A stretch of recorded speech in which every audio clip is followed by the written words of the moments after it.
Students, what's a polite way of telling people to F off when they ask you for answers to online homework? Shows my grades you think I do my homework. Or if you did, would they want a copy off you? Laughing out loud. My grades are 258 2010 048. Play those lotto numbers. I play 4, 8, 15, 16, 23, and 42. Who let you out to play lotto? Get back in your hatch. See ya in another life, brother. That's rough, buddy. Found Zuko's Reddit account. Best Janus Reddit account. Could you please translate this into something that makes sense for someone not American, which I assume you are? Those appear to be percentages of either his assignments or his classes as a whole.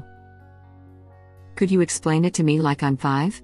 Am I missing something, or did he just forget to put commas in between? It does look very odd without some kind of punctuation, but yes, it looks like on his assignments, on the first one he got a 2%, on the next one it was a 58%, etc. A passing grade is usually a 60%, or higher, so he is saying that his grades are failing, and most of them by a lot, so no one should take advice from him. Thanks.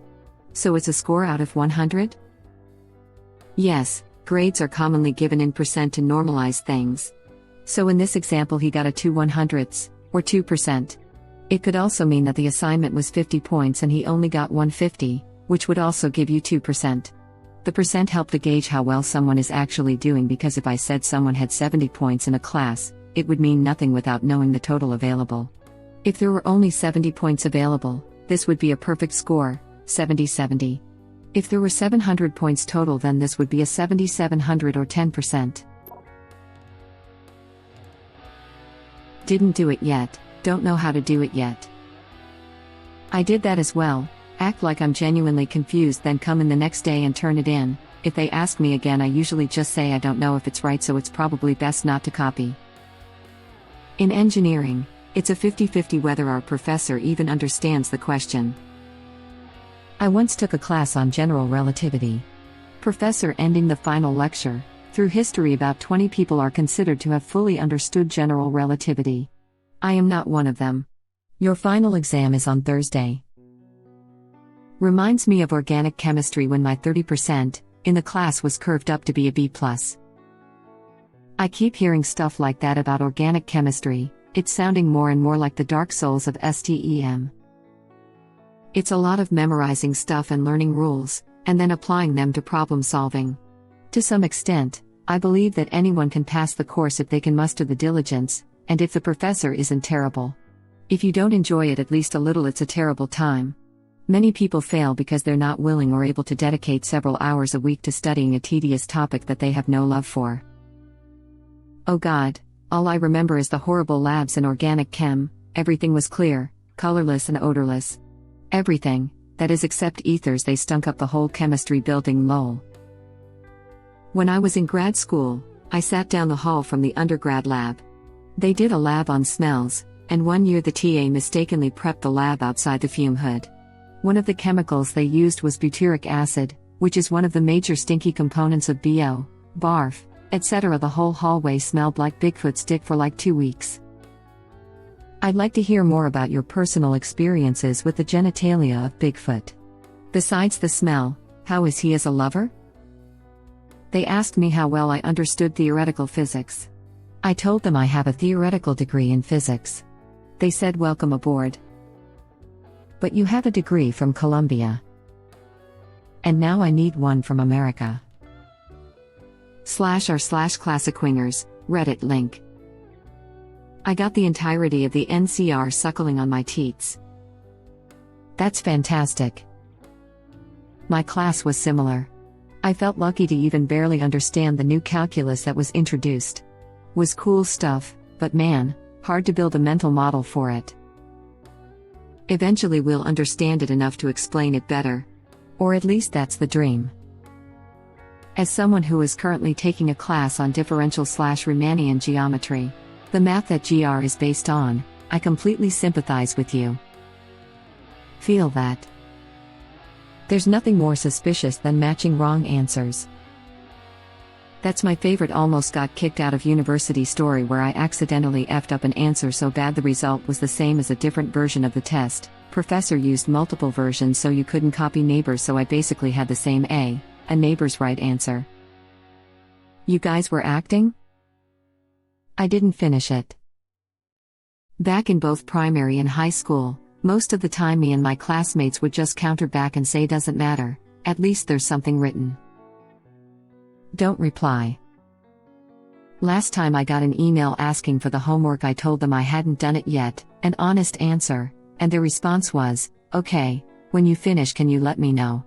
I want to know where the answers are. That's when you just reply no, haha. Oh, I gave him nothing, I was just stunned by the audacity of it all. Right before it's due, send an email that says I finished. I wish I had that much confidence, but alas. I am socially anxious. I spent all day crafting the perfect "you're asking me to do the work for you and I will not do that" response, only to find he dropped the class before I could send it. Guess no one gave him the answers. Tell them to try looking in the textbook/lecture notes/slides/references like you're going to do. Wait, there were 3 more questions. Walks away casually in a concerned manner. I just counterattack by saying that I also didn't finish and send me the homework when they are done. Works every time. Except if they actually send it to you, you can't give your own in case you get a higher mark. You're digging too much into it. Just say you changed some words and that the teacher is weird. Or say you already did it. Not giving a F also works. Keep in mind the guy also wanted your homework answers, so lying to him about something inconsequential doesn't sound all that bad. Not giving a F solves a lot of problems with awkward social situations. Not giving a F solves a lot of problems with people, period. Best answer. How would they know what you got? Right? Aren't grades a private thing? I mean, if you sit next to a person, your grades suddenly partake in a class of communism. It's online homework. My teachers would always hand back assignments face down. Yeah, but then everyone would ask everyone what they got. Which is when you lie. Holy crap, you're stupider than I am. Remind me never to ask for yours again. Since when are other students' marks made public? Now then you say never mind, I did it. And if they call you out on lying, call them out for bumming off of people. You can get into trouble doing that too though. If you're a college student you could get kicked out whether you actually wanted the answers or not. You want to fail? I pretty much barely pass any classes I take. And they end up helping me instead.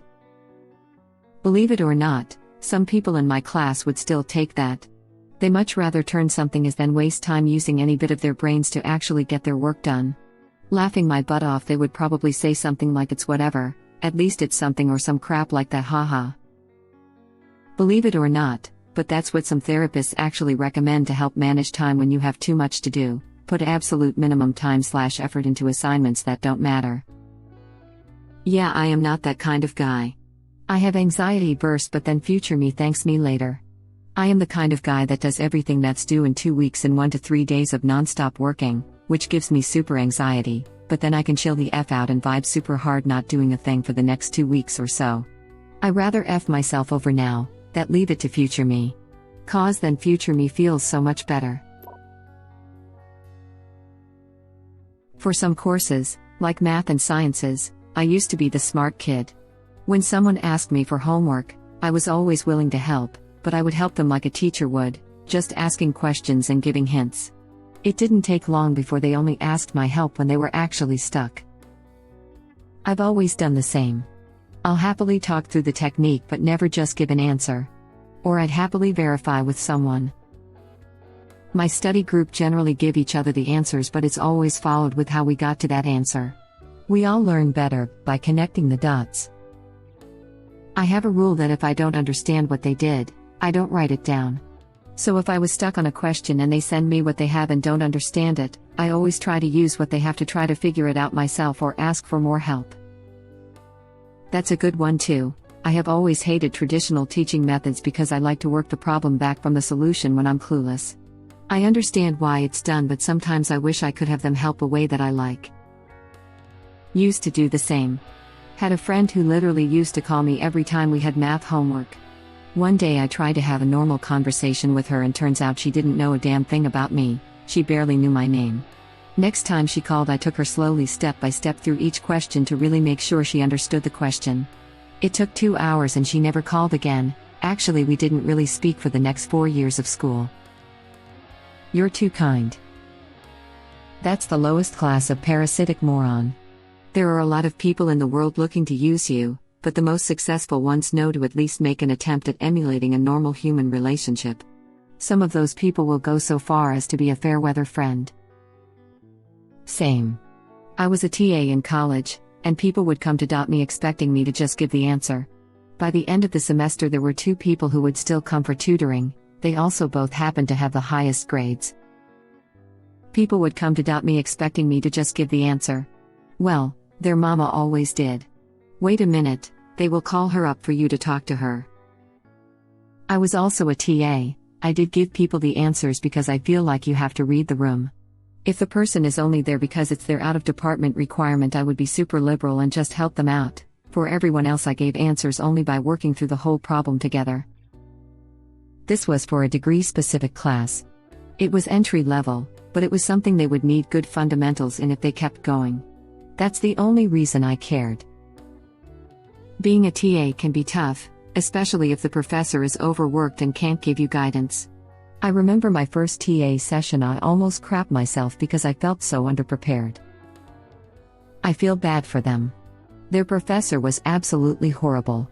Really smart guy, multiple masters and a doctorate, but he was not a good teacher. On top of that, he was from somewhere in Asia, and had a very strong accent, so the language barrier was really high.